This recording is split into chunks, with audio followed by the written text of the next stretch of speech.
महाभारत के सबसे विवादास्पद पात्रों में से एक दुर्योधन की छवि को लेकर हमेशा से सवाल उठते रहे हैं। हमारे समाज का एक बड़ा पक्ष उसे अहंकारी, स्वार्थी और अन्यायपूर्ण व्यक्ति मानते हैं, जिसने पांडवों के प्रति द्वेष के कारण महाभारत के विनाशकारी युद्ध को जन्म दिया था। चलिए आज की इस वीडियो में हम आपको दुर्योधन के इसी व्यक्तित्व को समझाने का प्रयास करते हैं। लेकिन आपसे अनुरोध है कि हमें सब्सक्राइब जरूर कर लें।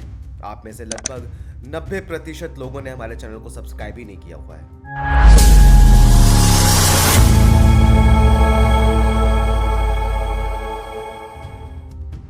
दुर्योधन व पांडव वैसे तो रिश्ते में चचेरे भाई थे, लेकिन उनके बीच का द्वेष और संघर्ष बचपन से ही स्पष्ट था। यह तो सभी जानते हैं कि पांडवों का जन्म जंगल में हुआ था और पांडवों की मृत्यु के पश्चात सभी पांडव अपनी माता कुंती सहित हस्तिनापुर आए थे। तभी से लेकर दुर्योधन अपने चचेरे भाइयों से घृणा करता था, विशेषकर युधिष्ठिर के सिंहासन के दावेदार होने के कारण। दुर्योधन के मामा शकुनी और पिता धृतराष्ट्र के कारण उसकी घृणा अपने भाइयों के प्रति और ज्यादा बढ़ गई थी। अपने भाइयों के प्रति उसकी घृणा इतनी ज्यादा थी कि इसी के चलते उसने 2 बार भीम को मारने तक का प्रयास किया। उसके माता पिता को या तो उसके कारनामों के बारे में पता नहीं होता था या फिर वह उसके कारनामों को देखकर भी अनदेखा कर देते थे। यहाँ तक कि विदुर और कुंती भी दुर्योधन की इन चालों को देखकर भी चुप रहते थे, जिसके कारण धृतराष्ट्र और गांधारी का सबसे बड़ा पुत्र निडर होकर ऐसे काम करता रहता था। कुरु वंश के वंशज द्रोणाचार्य से शिक्षा लेते हुए बड़े हुए। उनकी शिक्षा पूरी होने के बाद युधिष्ठिर की बुद्धिमत्ता और गुणों को देखते हुए सभी सलाहकारों और बुजुर्गों ने धृतराष्ट्र को उसे हस्तिनापुर का युवराज घोषित करने की राय दी, जिससे धृतराष्ट्र भी सहमत थे। लेकिन वो खुश तो बिल्कुल भी नहीं थे, क्योंकि उनके पास युधिष्ठिर को युवराज ना बनाने का कोई उचित कारण नहीं था और ऐसा भी कोई कारण नहीं था जिससे वह दुर्योधन को युवराज बना सके। दूसरी ओर दुर्योधन तो इस निर्णय से बिल्कुल भी प्रसन्न नहीं था, लेकिन वह उस समय दरबार में चुप रहा। वहीं पूरे राज्य में पांडव नागरिकों के बीच तेजी से लोकप्रिय हो रहे थे। पूरे राज्य के लोग युधिष्ठिर की न्यायप्रियता, भीम की ताकत, अर्जुन की विनम्रता और आसपास के राज्यों पर उनकी विजय के बारे में लगातार चर्चा करते रहते थे। हालांकि धृतराष्ट्र को अपने छोटे भाई के पुत्रों से घृणा तो नहीं थी, लेकिन फिर भी वह दुर्योधन को हस्तिनापुर का राजा बनता हुआ देखना चाहते थे।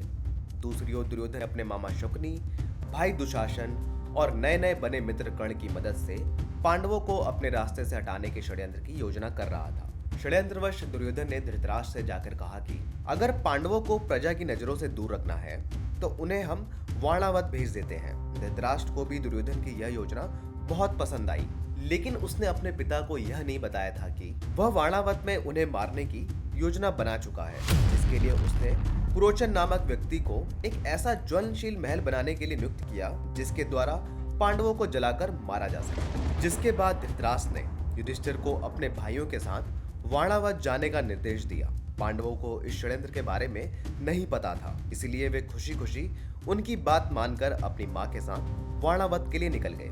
लेकिन विदुर को अपने गुप्तचरों द्वारा इस षड्यंत्र का पता चल चुका था, जिसके बाद विदुर ने युधिष्ठिर को इस खतरे से आगाह कर दिया था, जिसके कारण ही पांचों पांडव उस आग से बच गए थे। लेकिन पूरे हस्तिनापुर और कौरवों की दृष्टि में पांडव जल चुके थे, जिस पर पूरे राज्य ने शोक व्यक्त किया था। जिसके बाद धृतराष्ट्र ने सार्वजनिक रूप से अपनी निराशा व्यक्त करते हुए दुर्योधन को हस्तिनापुर का युवराज घोषित कर दिया।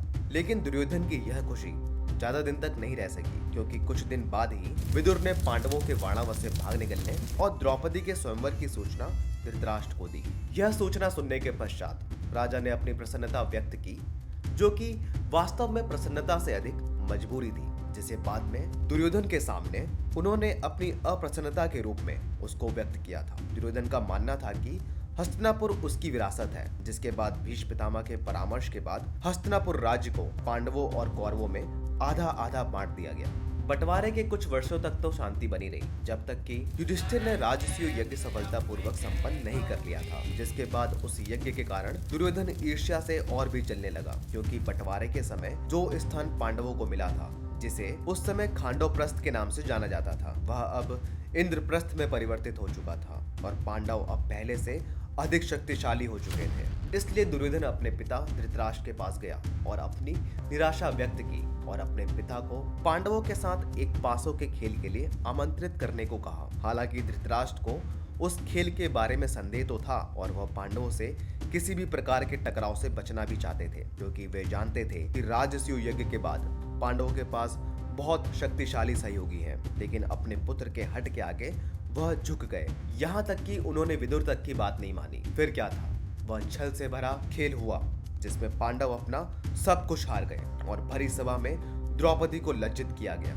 एक रजस्वला स्त्री जो कि एक रानी भी थी और दुर्योधन के भाइयों की पत्नी भी, उसे उस सभा में वैश्या तक बोला गया और द्रौपदी को अपमानित करने में दुर्योधन, कर्ण और दुशासन सबसे आगे थे। जिसके बाद गांधारी और विदुर के विरोध करने पर धृतराष्ट्र ने हस्तक्षेप किया, लेकिन दुर्योधन ने फिर से अपने पिता से कहा कि अगर आप इन सबको अभी इंद्रप्रस्थ जाने देंगे तो वे अपने अपमान का बदला लेने के लिए निश्चित रूप से हमारे ऊपर आक्रमण करेंगे।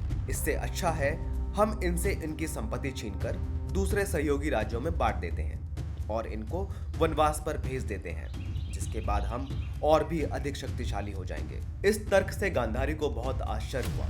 उन्होंने धृतराष्ट्र से ऐसा करने से मना किया और कहा कि आपको पहले ही उसके अपराधों के लिए दुर्योधन को दंडित करना चाहिए था, लेकिन अभी भी देर नहीं हुई है। अपनी भूल को सुधार लें और पूरे परिवार को नरसंहार से बचाएं। लेकिन इस चेतावनी के बाद भी धृतराष्ट्र अपने प्रिय पुत्र दुर्योधन की इच्छा के अनुसार ही कार्य करते रहे। फिर जैसा कि अपेक्षित था, पांडव एक बार फिर से उस छल क्रीड़ा में हार गए और उन्हें 13 वर्षों के वनवास पर जाना पड़ा। जैसे तैसे पांडवों ने 13 वर्ष वन में व्यतीत किए और जब उनके लौटने का समय आया तब दुर्योधन ने पांडवों को इंद्रप्रस्थ लौटाने से मना कर दिया, क्योंकि वह जानता था कि उसके पिता उसकी इच्छा के विरुद्ध कोई निर्णय नहीं लेंगे। अगर बात युद्ध तक जाएगी तो उसके पास भीष्म, द्रोणाचार्य, कृपाचार्य सहित हस्तिनापुर के सभी योद्धा उपस्थित हैं, जो धृतराष्ट्र के बोलने पर उसकी ओर से युद्ध करेंगे। और इन सबसे अलग उसका प्रिय मित्र कर्ण भी उसके साथ था, जिस कारण दुर्योधन ने किसी की भी नहीं सुनी और पांडवों को एक सुई की नोक के बराबर भी जमीन देने से मना कर दिया।